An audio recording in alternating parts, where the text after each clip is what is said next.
So I'm here today on the stage at Hacker Halted, and just want to take a second to embrace all of this right now. So just give me like 5 seconds. It's been a long ride, long journey. I am Tyrone E. Wilson, the founder and president of Cover6 Solutions and the organizer of the DC Cybersecurity Professionals. Just being able to say that right now on this stage today means so much to me, means so much to my family, means so much to everyone that ever supported me to make it here. I'm also a father, tinkerer, educator.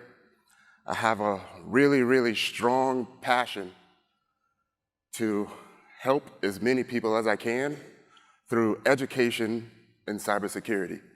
It's something that's always been there my entire life. So I'm from a little town in the Florida Keys called Marathon. Don't know if you've all been there. But it's really not much to do as a kid in the 80s, right? It was a predominantly minority-based neighborhood where I grew up in, and around about the 4th grade, my parents, my wonderful parents, decided to move us to Boston, Massachusetts, to a little town called Revere. Now in Revere, there was a really big difference than what I grew up in Marathon, Florida. It felt like I was literally the only black kid in the school. So while I was there, I would always get picked on for not talking proper, quote unquote. Then every summer when I go visit the family back in Florida, I get beat up for talking proper. Right? So I had to learn the switch really quick at an early age. And I had big dreams as a youngster. My mom, she said I couldn't even pronounce the word, that I wanted to be an executive. So I kept saying executive. That's what I want to be. I also had dreams of playing college football. And ultimately, I wanted to be a politician. I felt like that was the quickest way to sign some papers and help out as many people as I possibly can. So I use the E a lot, and it means a lot to me, and I'll tell you why. I mentioned my parents earlier. I was raised by a wonderful guy that I met at about the age of 2, Alfred Fincher, raised me to be a man. I owe so much to him. But I knew in the back of my mind that I still had my biological father out there, and I may have had some biological siblings. And I use the E as a beacon, so hopefully one day they'll be able to find me, right? So all through my younger years, I'm thinking, while I'm living in this house full of Finchers, I'm the only Wilson in the house, have to constantly explain to friends why my brother and sister don't really look like me, why my brother and sister have different last names. And I would always think, does anyone care, right? Does my family even know that I exist? There's some time being spent. It's almost 20 years. Do they care, right? And that those feelings start to kick in, start to feel like you're being abandoned, right? And there's just a lot of different things. So I left that E there in hopes that, it would happen for me. And didn't happen, felt like giving up on all of that and just moving on, changing my name. In high school, tragedy struck. Tragedy hits everyone, but it hit my family really hard. I lost an uncle to violence, and this wonderful man that I've grown to love my hero, hit him really, really hard as well. And he lost a battle that he kept from his family for the longest time. And I had no idea that this was going on in the background, because this is just some things that, my parents kept from us. And they ended up splitting. One day, out of the blue, father comes up to me and says, in order for me to get better, I have to leave. Caught me by surprise to see that happen, to look across and see a little brother that he blessed me with, a beautiful sister that he blessed me with. So now I'm the man of the house, pushed through that, said, you know what? I'm just going to dedicate my life now to my brother and sister so they can go to college. A couple more things about my parents. My father, dyslexic, had no idea my entire life that he couldn't even read. My mom didn't have a GED at the time, so graduating high school, giving my parents that diploma was their gift. They never pushed college on us at all. So at that time, I was determined to just live out my life, paying for my brother and sister to go to college. My mom, love her to death, one of the strongest women I know, made a lot of sacrifices for her family. We had a talk one day. She says, Ty, no matter how hard it's going to be, you got to do something else. And that something else was going down to the recruiting station the very next day, crushing those exams, joining the military. I'm off, right? Left my family. I could still see them crying, right, as I was leaving. But my Army days, they were great, right? I got to travel the world. I'm in Korea. I learned to read and write in Korean. Got my Windows 95 discs, right? I'm conquering the world one network config at a time, right? I fell in love with it there. Had a mentor there, Miss Kim. And what we would do is whenever there was an issue, I'd follow Miss Kim out and learn from her until one day she said, I'm not going out anymore. You go out. If you have any issues, call me. And my stubbornness, I refused to ever call her, right? I felt like I had my discs. I can fix anything. And then once they came out with the CD that fit in my cargo pocket, I felt like I was really, really ready to go then. So after those 4 years, it was time to look for a job. I kind of had no idea what I wanted to do. My mission while I was in Korea was pretty much the help desk. So I said, let me apply for this help desk job. Applied to be a help desk supervisor at a law firm in Massachusetts, 22, 23 years old. Felt like I'm not going to get this job, but I applied anyway. Come to find out, 3 out of the 4 people that interviewed me were former military. They asked me questions like, have you ever been in charge of people? Technically, no, I wasn't, but there was a lot of people that I outranked, so very confidently I said, yep, yes. I have been in charge of people. So I still had 4 years left on my military contract. Those were reserve years. My reserve years were great. I joined this military unit called the Northeast Information Operations Center. To my surprise, at the NEIOC, they never issued us weapons. They issued us laptops and hypervisors and software and a bunch of instructions that said, go learn how to do all of this. And I had no idea what all of this was. So I remember my mom telling me, you have 2 ears and 1 mouth, so you should listen twice as much as you talk. So I'm in the room, listening to all the Windows folks, battle all the Linux folks, taking notes, going home and doing research on everything I don't know. Loved it, loved it, loved it. And they kept talking about deployments while in this unit. And in my mind, I'm like, we're not gonna get deployed, right? No one gets deployed, right? Not for what we do, right? This is the computer unit. To my surprise, come to find out, the Northeast IOC is part of a rotation to get deployed. So within 6 or 7 months of joining this unit, I'm getting deployed, I'm going to Iraq. It's part of the RSERT-SWA, the Regional Computer Emergency Response Team for Southwest Asia. Had no idea what that was. I learned that the unit's mission was to be in charge of every single network intrusion for all of Iraq.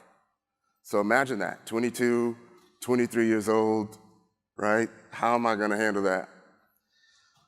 The good thing was, they sent us to about 3, 4, 5, 6 months of pre-deployment training. So right out the gate, I have all of these skills that I fell in love with, and I absolutely loved it, loved it, loved it. So it's time to get out, and I run into a lot of issues that a lot of people have. Like, what is my worth? What do I do?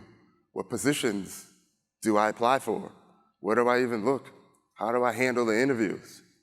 In the military, I never really had to address any of that because I knew what I was gonna do the very next day. Put on a uniform, go to work, go home. So I tried to do every single thing that I can, right? As part of this deployment, we also got attached to, it's called the First Information Operations Command at Fort Belvoir, Virginia. Luckily for me, I got to meet a lot of great people there. The unit there at Fort Belvoir was to be in charge of all of the network intrusions for the Army. So going, network intrusion analyst, got out of that as a civilian, joined the company. Now I'm a Fusion Cell team lead at JTFGNO. You may know it better as US Cybercom. My friends there, amazing. The folks that were in that cubicle farm, amazing, doing some amazing things right now. Also worked at the FBI, Department of Energy, and also joined the team to create an IPv6 firewall. Fell in love with IPv6. Felt like I needed to tell the whole world about IPv6. Felt like I tried to do it for 3 or 4 years. Then I realized no one was listening to me. So while I'm doing all of this learning, training, we would always complain about the users there. So I had this bright idea of educating the users in hopes that it would make our jobs easier. I severely underestimated the amount of users that would need that help. So my idea was to start a meetup group. One of my managers there said, why don't you start a meetup group? And you could use the meetup group to start talking about IPv6. And if you look at the stats, we did that for like the first 6 months. And then we changed it up. And we started talking about cybersecurity. So the meetup group, it's called the DC Cybersecurity Professionals. As we started talking about cybersecurity, I noticed a heightened interest in the group. And the group started expanding on a crazy level. Also, while I was giving these talks at the meetup groups, I noticed that the people were starting to grow. I noticed that their lives were changing. I noticed that they were becoming better people. And I absolutely fell in love with that. And then I had this burning desire to help as many people as I possibly can. So we doubled up on the meetups. Started doing it twice a month. And it grew and grew and grew. 200, 400, 1,000. Every single milestone, I felt like it was another accomplishment. Then I had another bright idea because the meetup group is gaining in popularity. I said, let's start a company from the Meetup group. Mind you, it took me a few years to even have the confidence to even do something like that. I had a really, really good foundation, really good team that was like, Ty, you're really, really good at this. Go start a company, go do some training. And in the back of my mind, you know, that subconsciousness that I had growing up of the repeated failures, the repeated lack of faith, lack of trust that everyone had in me, right, from not having family or my biological family. And I lacked the confidence for years. I said, who's gonna come to one of my classes? Who's gonna even pay me to teach them? Again, what do I even know? So I pushed through that. I had zero plans to start this company, zero funding. I don't recommend that for anyone. It's been terrifyingly motivating ever since. That's the quote I use. All I had was a hope and a desire to help everyone else. Didn't go so well. From the outside, everyone thought it was really, really going great. Lots of big numbers, getting TV spots, doing interviews, doing podcasts, sitting on panels, giving advice on education. But all of that was something that I cherished, right? I realized that I created this platform of users that whenever I'm speaking, they could be making life-altering decisions based off of what I say. And that's something that I really, really cherish. But on the back end, the part that no one saw was the procrastination was there, that lost sense of purpose, failed relationships. My pride started kicking in because I didn't want anyone to know that that was going on. I hid it from my family, hid it from my friends, right? I even stopped having the meetups. I almost gave up on that. I had literally hit rock bottom at one point, had to suck it all up, reached out to the family. I was literally living in an extra room at my sister's house, right? Again, I'm thinking maybe I should just give all of that up.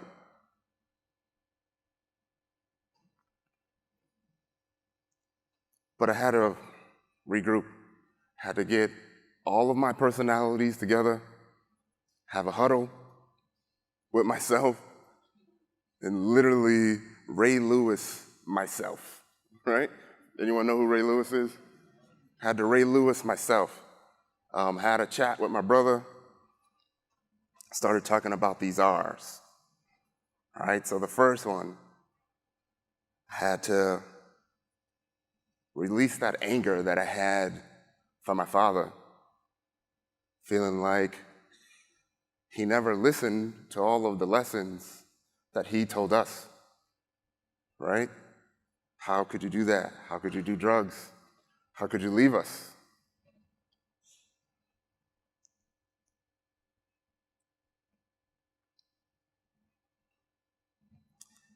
Had to regroup, had to accept the fact that maybe I'm not what I thought I was. Maybe this company thing isn't the way to go. So I had to accept my truths of what I am and what I'm doing. Had to reflect on everything that I did wrong in the past and how I can make it better. Had to rebuild myself. Had to create this environment where I can accomplish some things. Had to refocus, remember my dreams, remember the talk I had with my mom about being an executive, right? Staying focused on those dreams.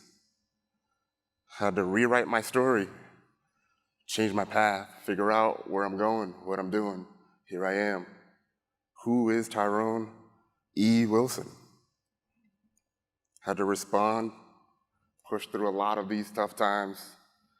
Believe me, there was a lot of them.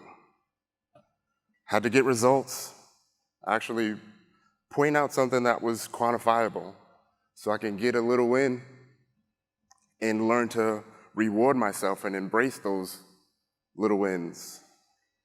And then also remember what rock bottom felt like. And then also my team, the people that believed in me, when we were literally in the basement of some building, spreading education to as many people as we possibly could. So to them, I want to say thank you. That crew means so much to me. There's a lot of other people that helped me get to this spot, to get on stage.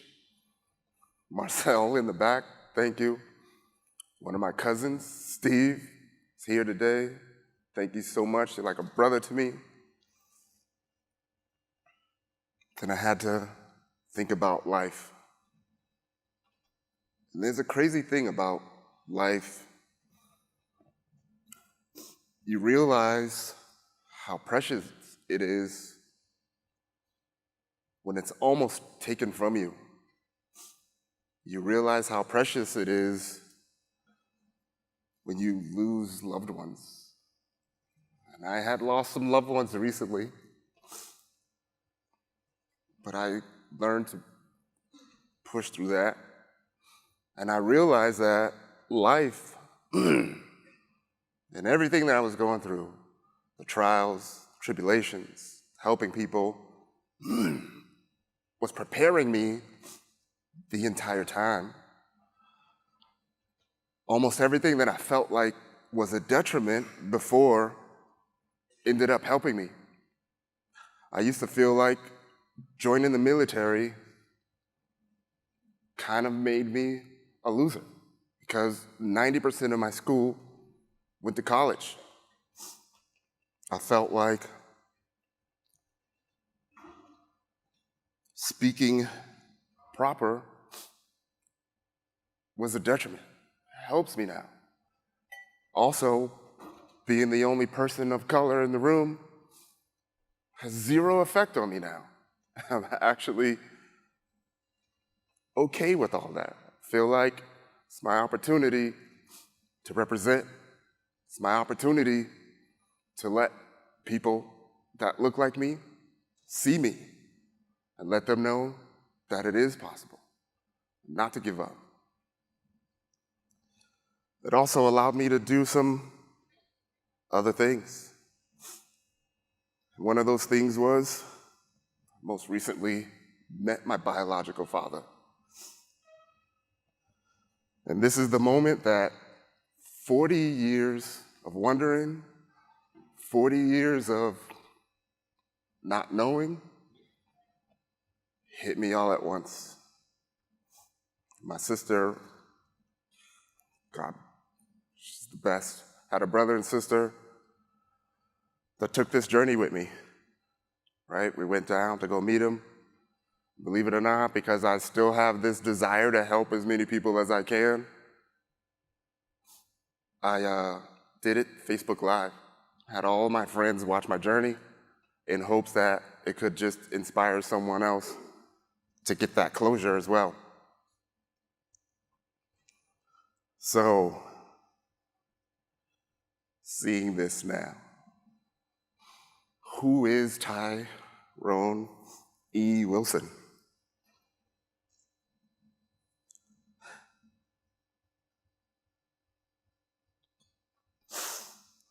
That guy is the founder and president of Cover6 Solutions.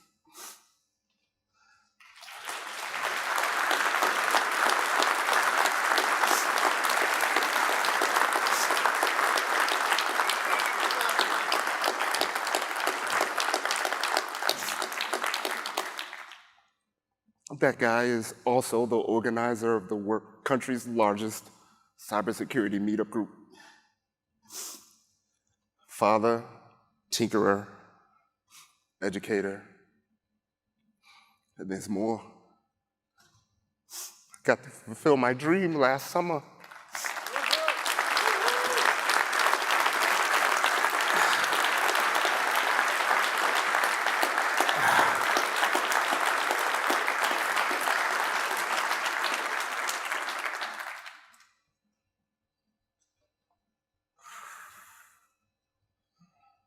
There's more.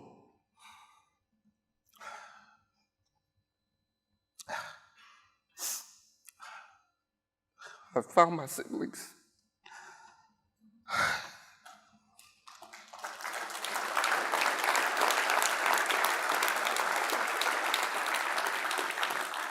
So on that journey to Georgia,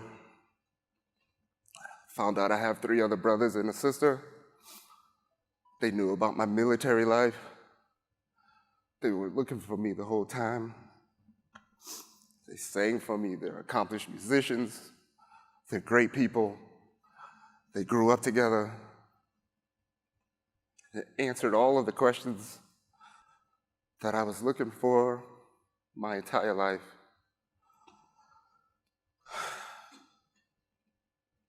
And there's more. I want to say thank you, Hacker Halted, being on this stage, sharing my journey with you, sharing my desire to educate the masses, to hopefully inspire someone to live out their dreams, to encourage everyone, to challenge them, to accomplish everything you ever wanted to accomplish. I have a younger brother that's in the NFL. Probably none of us will ever play in the NFL. But in this industry, you can literally be whoever you want to be. And I try to carry that message to everyone I meet. Try to let them know that you can do that. And I'm here to help you. So, Tyrone Wilson is also giving his first keynote